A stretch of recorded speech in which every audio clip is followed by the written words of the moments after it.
What's going on, everybody? Today, I know that sounds terrible, we're going to take a look at some custom pickups. We have the current installed pickups, which are Mojo Tone Blackmagic pickups. The neck is at 8K on the resistance, and the bridge is at, I think, 15 or in that range. Wax potted. The magnets are a hybrid. So there is a ceramic and an Alnico 5 in both pickups, and they're an awesome sounding pickup. They've been installed for probably about 3 years now, but you know, I'm looking to change it up. I just want to have a little bit of fun and swap them out. So we're going to take my Ibanez VBT 700, also known as the V-Blade. It was only made in 2007 due to a lawsuit. I can't remember if it was Dean or Washburn, but anyways, it's a 25.5 inch scale on the neck. It has a rosewood fretboard with the white binding. It is a 5-piece. It's maple and walnut, and it's a full neck through. And then the wings are solid mahogany. So today we're going to take the Mojo Tone Blackmagic. So we're going to throw them into the Rivera Knucklehead Reverb, and we're going to use the clean channel, the crunch channel, and the high gain channel. I am going to use my Abominable Effects Hellmouth. It's already hooked up, and I'll post a picture of the pedal showing my settings. But we're just going to kind of just run through some generic chords and noodle around with it. And then I'm going to swap out the pickups, and then we'll come back and we'll do another playthrough, and we'll compare them that way. We're going to use the ISO cab, typically like normal. It's got the V30, the Creamback 75H. That is mic'd up with a Lewitt MTP440 and a Shure SM57. And those hopefully will give us some better tones. My last time I did a pickup shootout was when I swapped out my Gibson pickups from the 480s to the Alnico 2 slashbuckers. And I had the Shure, it's like the MV44. And that's typically what I used on my iPhone. I'd mount the phone and I got a 6-foot extension cable. But anyways, so Mojo Tone Blackmagic pickups, handcrafted in Burgaw, North Carolina, just a couple hours down the road from me. Mojo Tone is a great company, but I figured after a couple of years it's time to swap them out. So we are going to go with the DarkmoonNYC pickups, and I went with the Nemesis and the Death Valley. So the Nemesis is going to be my bridge pickup. The Death Valley is the neck. The neck pickup is an Alnico 5, and the bridge is going to be an Alnico 8. And, well, that's pretty cool. So it's like an little aluminum card here, business card. And, oh, it's fucking cool. So on the back of it, see if I can get it in frame, gives a complete breakdown of the pickups, the resistance and everything. So that's pretty cool, man. You don't see quite that kind of stuff. Laser etched logo into the foam. That's pretty cool. And then my beautiful custom pickups. So I went with all white bobbins, black hex screws, and the bridge pickup is an Alnico 8. We'll check that out. Oh, it's all laser etched on the back too. I went with 2-conductor hookup wire this time, so you can see that. You can kind of read it down there at the bottom, maybe. No, probably not. Anyways, so it says Black Art Series. The model is the Nemesis, and the position is the bridge. It says made in New York City, and then it's got 2022 laser etched into it. These are very nicely done. And then let's take a look at the neck pickup real quick. Like I said, the neck is the Death Valley. This is from their vintage series. So again, laser etched on the back. Probably can't quite see it there. Alright, so anyway, it says vintage series, model is Death Valley, position is neck. So again, this one has an Alnico 5, and this has the Alnico 8. And so anyways, let me swap them out, and I'll do some recording real quick. We'll hook it up, get a couple of tones. Like I said, we're just going to run through the clean channel and then the dirty channel on the channels 2 and 3. And then we'll swap them out and we will do some playthrough. All right, we'll be right back. All right, so now that we've got everything hooked back up, we're going to start off in the neck position. Everything is on 10, so both pots are maxed out. We're going to start off on the clean channel, and then we're going to go to the crunch channel, and then we're going to go to the high gain channel. And we're just going to, like I said, we're just going to noodle around and kind of just play with it, just so that hopefully we can get a proper pickup, or a proper sound. See what it did. All right, here we go.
Now, it is worth noting, crunch channel is on. The built-in boost is also on, but I do run the gain kind of low on both of the channels.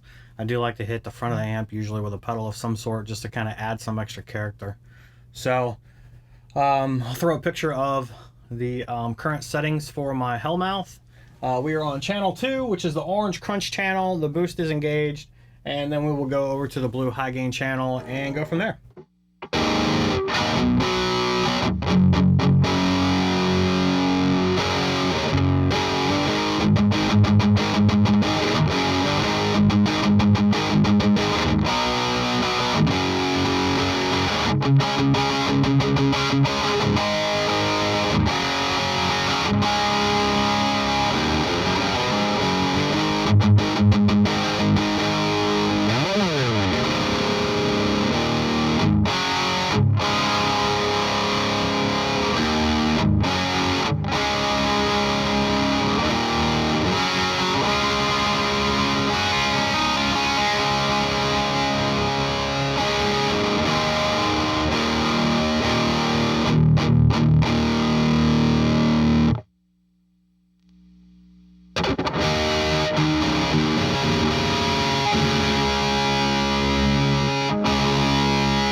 Alright everybody, we've got the pickups installed. We have the DarkmoonNYC pickups. We've got the Nemesis in the bridge, the Death Valley in the neck. The neck pickup is an Alnico 5 magnet and a Alnico 8 magnet in the bridge. Aesthetically, going from a black on black to the black with the white, I mean this thing looks fucking awesome. I'm really impressed with it. I was kind of kicking myself at first because the binding was pure white. Obviously from the age, it's kind of turned cream over time. But I'm kind of glad I went with the white instead of the cream bobbins. So we'll start off on the neck, on the clean channel. When we switch over to the crunch channel, I'll turn on the Hellmouth from Abominable Electronics. and we'll use that to push the amp a little bit more on the clean or the crunch channel and the high gain. So here we go.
All right, let's talk about it.